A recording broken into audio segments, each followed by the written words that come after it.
साथियों नमस्कार। Uttar Pradesh TGT, PGT और जीआईसी में संस्कृत व्याकरण से संबंधित प्रश्न पूछे जाते हैं और संस्कृत व्याकरण के प्रश्नों को सही किए बिना सफलता बहुत मुश्किल होती है। इसलिए आवश्यक है कि आप संस्कृत व्याकरण से संबंधित पूछे गए प्रश्नों का एक ओवरव्यू लें और पुराने वर्षों में, पुरानी परीक्षाओं में जो प्रश्न पूछे गए हैं, कम से कम उन्हें देखना और उस हिसाब से अपनी तैयारी करना बहुत आवश्यक है। उत्तर प्रदेश टीजीटी, पीजीटी की परीक्षा बहुत दिन नहीं है, इसलिए यह बेहद आवश्यक है कि आप इन प्रश्नों को एक बार देख लें। बहुत सारे लोग चैनल पर आते हैं, वीडियोस देखते हैं, लेकिन चैनल को सब्सक्राइब नहीं किए। उनसे रिक्वेस्ट है कि चैनल को सब्सक्राइब कर लें, जिससे समय समय पर आपको नोटिफिकेशन मिलता रहे। तो संस्कृत व्याकरण आज से शुरू कर रहे हैं, जिसमें एक एक चैप्टर देखेंगे। पहला चैप्टर है संधि, जिसमें स्वर, व्यंजन और विसर्ग संधि से संबंधित जो प्रश्न पूछे गए हैं उन्हें देखेंगे। उसके बाद समास, शब्द रूप, सर्वनाम रूप, धातु रूप, कारक प्रयोग और अनुवाद। शुरू करते हैं। पहला प्रश्न है संधि का कि अन्वयः शब्द का संधि विच्छेद होगा।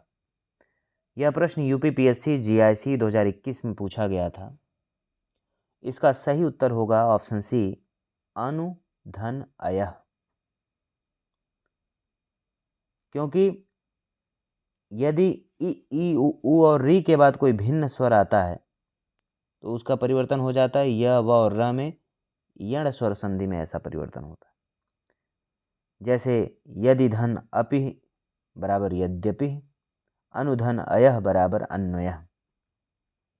आप देखेंगे कि जो ये संस्कृत व्याकरण के प्रश्न हैं, खास करके संधि, समास वगैरह के, ये हिंदी की विभिन्न परीक्षाओं में ये उपयोगी हैं। जीआईसी के लिए भी, उत्तराखंड के लिए भी, DSSB में भी, यूपी टीजीटी और पीजीटी में भी। अगला प्रश्न है नयतादृशाः का संधि विच्छेद है। ऑप्शन है न धन एतादृशाः। तो इसमें ऑप्शन ए ही सही होगा, क्योंकि यहाँ पर वृद्धि संधि है। न धन एतादृशाः यानी अ धन ए बराबर अय, यहाँ वृद्धि संधि है। यदि अ या आ के बाद ए या अय आए तो दोनों के स्थान में अय, तथा ओ या औ आए तो दोनों के स्थान पर औ हो जाता है। और यह परिवर्तन किस में होता है? वृद्ध स्वर संधि में। अगला प्रश्न है तवलकारः का सही संधि विच्छेद है। ऑप्शन है तव धन लकारः, तव धन लिकारः, तव धन ऋकारः, तवल धनकारः। यूपी टीजीटी 2021 का यह प्रश्न है। सही उत्तर है ऑप्शन बी, तव धन ऋकारः। इसमें गुण संधि है। गुण संधि का जो सूत्र है आद गुण, कि जब अ या आ के बाद ई हो तो ए, उ हो तो ओ, री हो तो अर, तथा लृ हो तो अल हो जाता है। अगला प्रश्न है नीचे दिए गए संधि विच्छेद को सही संधि वाला विकल्प पहचानिए। मनः धन बल, क्या होगा? मनोबल।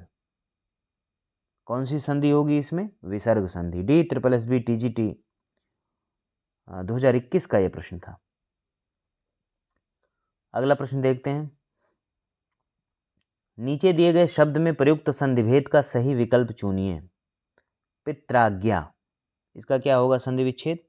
तो पितृधन आज्ञा, यानी ऑप्शन बी सही है। यह यण संधि का उदाहरण है। जैसे अतिधन आवश्यक बराबर अत्यावश्यक, अनुधन अय बराबर अन्वय। अगला प्रश्न है जो यूपी टीजीटी 2016 में, यूपी पीजीटी 2016 में दोनों परीक्षा में पूछा गया था। इसलिए मैं बार बार आपसे कहता हूं कि आप प्रीवियस ईयर के क्वेश्चंस को जरूर सॉल्व कर लें। पढ़ना एक बात है और क्वेश्चंस को सॉल्व करना दूसरी बात।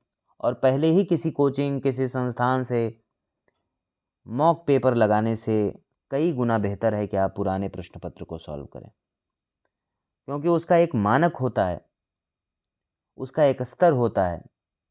वह न तो बहुत सरल बनाया जाता है और न ही बहुत अधिक कठिन। तो इसमें अगला प्रश्न है सज्जन का संधि विच्छेद क्या होगा? ऑप्शन इसमें बी सही होगा, सत धन जन। यह व्यंजन संधि का उदाहरण है। यदि त के बाद ज झ आए तो त ज में परिवर्तित हो जाता है। यथा सत धन जीवन बराबर सज्जीवन, सत धन जगत बराबर सज्जगत। अगला प्रश्न है संकल्प में कौन सी संधि है? ऑप्शन है अयादि संधि, वृद्धि संधि, यण संधि, व्यंजन संधि। इसका सही उत्तर है ऑप्शन डी, व्यंजन संधि। इसका संधि विच्छेद सम धन कल्प होगा। इस संधि में यदि म के बाद कोई स्पर्श व्यंजन वर्ण आए तो म का अनुस्वार या बाद वाले वर्ण के वर्ग का पंचम वर्ण हो जाता है। जैसे सम धन गम बराबर संगम, पम धन चम बराबर पंचम। अगला प्रश्न जो DSSB PGT 2018 में पूछा गया था कि मनोयोग का संधि विच्छेद क्या होगा? ऑप्शन है मनः धन योग, मन धन योग, मन धन आयोग, मनोधन योग। तो सही उत्तर है ऑप्शन ए, मनः धन योग। यह विसर्ग संधि का उदाहरण है। यदि विसर्ग के पहले अ आए और उसके बाद किसी वर्ग का तृतीय, चतुर्थ या पंचम वर्ण आए तो य र ल व ह रहे तो विसर्ग का उ हो जाता है और यह उ पूर्ववर्ती अ से मिलकर गुण संधि द्वारा ओ हो जाता है। जैसे मनः धन रथ बराबर मनोरथ, वयः धन वृद्ध बराबर वयोवृद्ध, सरह धन ज बराबर सरोज, यशः धन दा बराबर यशोदा। अगला प्रश्न है नमस्ते शब्द का शुद्ध संधि विच्छेद होगा। ऑप्शन है नम धन अस्ते, नमस धनते, नमः धनते, न धनमस्ते। सही उत्तर है ऑप्शन सी, नमस्ते का शुद्ध संधि विच्छेद होगा नमः धनते। यह कैसी संधि है? विसर्ग संधि का उदाहरण है। विसर्ग के साथ स्वर अथवा व्यंजन मिलने से जो विकार उत्पन्न होता है उसे ही विसर्ग संधि कहते हैं। DSSB PGT 2018 में ये पूछा गया था। अगला प्रश्न यह भी DSSB TGT में 2018 में पूछा गया है। ऑप्शन है शरत धन इंदु से बनेगा। क्या बनेगा? तो शरदिंदु बनेगा। यह व्यंजन संधि का उदाहरण है। यदि क च ट त प के बाद किसी वर्ग का तृतीय या चतुर्थ वर्ण आए या य र ल व या कोई स्वर आए तो क च ट त प के स्थान में अपने ही वर्ग का तीसरा वर्ण हो जाता है। जैसे दिक धन भ्रम बराबर दिग्भ्रम। अगला प्रश्न है भान्वागमन का सही संधि विच्छेद होगा। इसका होगा भानुधन आगमन। यह यड़ संधि है। यहाँ पर जब ई या ई, उ या उ के बाद कोई असमान स्वर हो तो ई का य, उ व उ का व, री को र, री को ल हो जाता है। जैसे यथा अतिधन अल्प बराबर अत्यल्प, अतिधन अल्प का होगा अत्यल्प, यदि धन अपि का होगा यद्यपि आदि। खडानन का संधि विच्छेद होगा तो षट धन आनन, ये होगा इसका संधि विच्छेद। यहाँ व्यंजन संधि है। अगला प्रश्न है ऋग्वेद का सही संधि विच्छेद है। ऑप्शन है ऋग धन वेद, ऋग धन वेद, ऋक धन वेद। तो इसका सही है ऑप्शन सी, ऋक धन वेद। LT हिंदी 2018 का यह प्रश्न था। यह व्यंजन संधि है। इसमें झलाम जशो अंते सूत्र के आधार पर जशत्व प्रयोग हुआ है। झल के स्थान पर जस आदेश होकर ऋग्वेद पद बना है। अगला प्रश्न है यदि ई, उ और री के बाद कोई भिन्न स्वर आए तो उनका परिवर्तन क्रमशः य, व और र में हो तो उसमें कौन सी संधि होगी? ऑप्शन है गुण स्वर संधि, यण स्वर संधि, वृद्धि स्वर संधि, अयादि स्वर संधि। तो इसका सही उत्तर होगा ऑप्शन बी,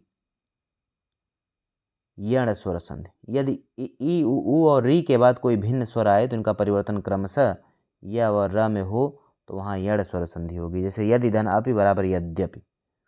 अगला प्रश्न है मनोविज्ञान में कौन सी संधि है? ऑप्शन है व्यंजन संधि, विसर्ग संधि, यण संधि, दीर्घ संधि। तो सही उत्तर है ऑप्शन बी, विसर्ग संधि। मनः धन विज्ञान बराबर मनोविज्ञान। UP TGT 2003 का ये प्रश्न है। विसर्ग के साथ स्वर या व्यंजन के मेल से जो विकार होता है उसे विसर्ग संधि कहते हैं। अगला प्रश्न है अभिन्न शब्द का संधि विच्छेद होगा। ऑप्शन है अभिन्न धन न, अधन भिन्न, अभित धन न, अभिन्न धन न। तो इसका सही उत्तर है ऑप्शन सी, अभित धन न। UP TGT 2004 में ये पूछा गया था। तो अभिन्न शब्द का संधि विच्छेद होगा अभित धन न। यहाँ पर व्यंजन संधि होने पर अभिन्न शब्द बनेगा। व्यंजन संधि के नियम के अनुसार यदि क च ट त प के बाद न अथवा म वर्ण आए तो क च ट त प अपने वर्ग के अंतिम अर्थात पांचवें वर्ण में बदल जाते हैं। इसी नियम के अनुसार अभित धन न में त के स्थान पर त वर्ग का अंतिम वर्ण न हो जाने पर अभिन्न शब्द बनेगा। इसी नियम के अनुसार उत धन नति बराबर उन्नति शब्द बनता है। अगला प्रश्न है अनंत का सही संधि विच्छेद होगा। यूपी टीजीटी 2004 का यह प्रश्न है। इसका सही उत्तर होगा ऑप्शन बी अन धन अत। इसमें क्या है, इसमें व्यंजन संधि है। व्यंजन न से स्वर अ के मिलने से अनंत शब्द बनता है। यहाँ पर झीनम परेण संयोज्यम सूत्र का प्रयोग हुआ है। अगला प्रश्न है सुधन आगतम में कौन सी संधि है। ऑप्शन है गुण संधि, अयादि संधि, वृद्धि संधि, यण संधि। तो सही उत्तर है ऑप्शन डी यण संधि। यूपी टीजीटी 2005 में पूछा गया सुधन आगतम बराबर स्वागतम में यण संधि, जिसका सूत्र है इको यड़च सूत्र है उसका। यदि एक प्रत्याहार के अंतर्गत आने वाले ई उ तथा री के पश्चात कोई असमान स्वर आता है तो वहाँ ई के स्थान पर य एवं उ के स्थान पर व तथा री के स्थान पर र हो जाता है। सुधन आगतम में उ के बाद असमान स्वर आ के आने से दोनों में संधि होने पर व बनने से स्वागतम शब्द बनता है। अगला प्रश्न है उज्ज्वल शब्द का सही संधि विच्छेद कीजिए। ये यूपी टीजीटी 2005 में पूछा गया। इसका सही उत्तर होगा ऑप्शन सी उत धन ज्वल। यहाँ पर व्यंजन संधि है। दो व्यंजन वर्णों त तथा धन ज के बीच संधि होने पर त व्यंजन अपने बाद आने वाले ज व्यंजन में बदल जाएगा, जिससे उज्ज्वल शब्द बनेगा। अगला प्रश्न है अन्यान्य शब्द का संधि विच्छेद होगा। ऑप्शन है इसमें सही उत्तर होगा ऑप्शन बी अन्य धन अन्य। यूपी टीजीटी 2009 का यह प्रश्न है। अन्य धन अन्य बराबर अन्यान्य होगा। अगला प्रश्न है व्यंजन संधि का उदाहरण नहीं है।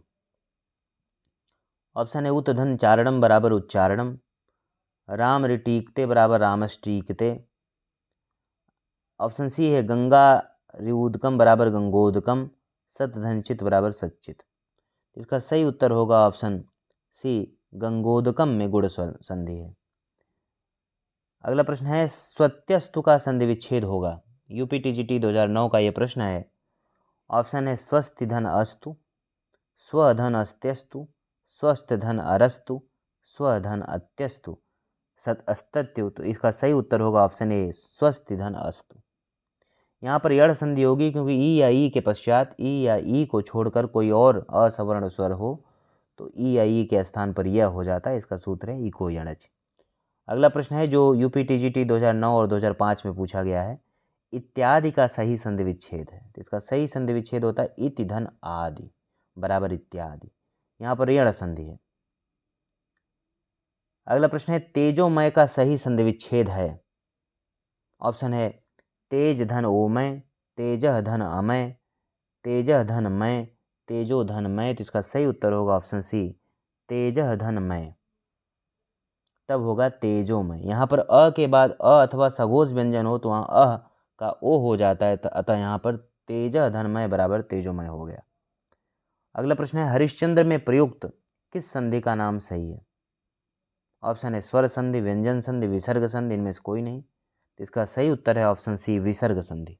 यूपी टीजीटी 2009 में यह प्रश्न पूछा गया था। हरि धन चंद्र बराबर हरिश्चंद्र होता है। यहाँ पर विसर्ग का मेल च से होने के कारण विसर्ग का श हो जाता है, जैसे नि धन चय बराबर निश्चय। अगला प्रश्न है महोत्सव शब्द में कौन सी संधि है। ऑप्शन है दीर्घ, गुण, यड़ और वृद्धि। तो यूपी टीजीटी 2011 का यह प्रश्न है। सही उत्तर होगा ऑप्शन बी गुण संधि। महोत्सव शब्द में गुण संधि है। यदि अ और आ के बाद ई या ई, उ या उ और री स्वर आए तो दोनों के मिलने से क्रमशः ए, ओ और अर हो जाते हैं। इसे गुण संधि कहते हैं। इसके अन्य उदाहरण है नर धन इंद्र बराबर नरेंद्र, वीर धन उचित बराबर वीरोचित, देव धन ऋष बराबर देवर्ष। अगला प्रश्न है सच्चित शब्द में कौन सी संधि है।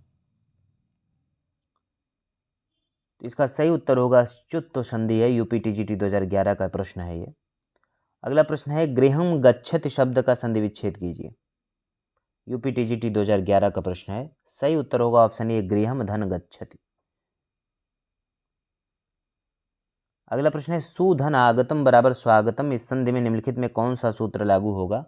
यूपी पीजीटी 2005 में ये पूछा गया। ऑप्शन ए है अकः सवर्णे दीर्घ, ऑप्शन बी आद गुण, ऑप्शन सी इको यड़च, ऑप्शन डी वृद्धरेच। सही उत्तर होगा ऑप्शन सी ईको यड़च।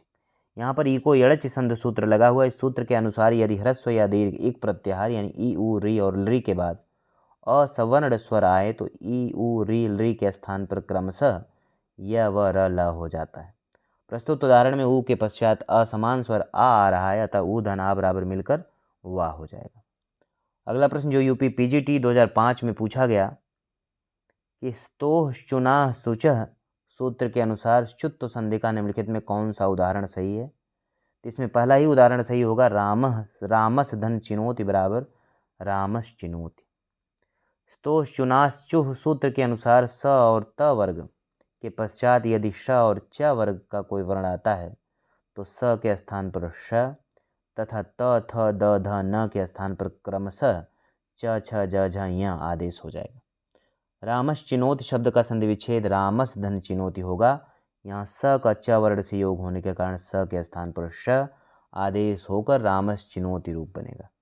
इसी प्रकार अन्य उदाहरण है, हरीश धन सेते बराबर हरीश सेते, सत धन चरित्रम बराबर सच्चरित्रम, सत धन चित बराबर सच्चित। तो इस वीडियो में हम लोगों ने 30 क्वेश्चंस को सॉल्व किया, बचे हुए को नेक्स्ट वीडियो में करेंगे। अब बार बार आप लोग रिवीजन करते रहें, पढ़ते रहें। कहीं कोई असुविधा हो, कहीं कोई मुश्किल हो तो आप कमेंट बॉक्स में बता सकते हैं। हम लोग कोशिश करेंगे कि उसे आपको परेशानी को सॉल्व करें और जिससे आपकी सफलता सुनिश्चित हो। धन्यवाद।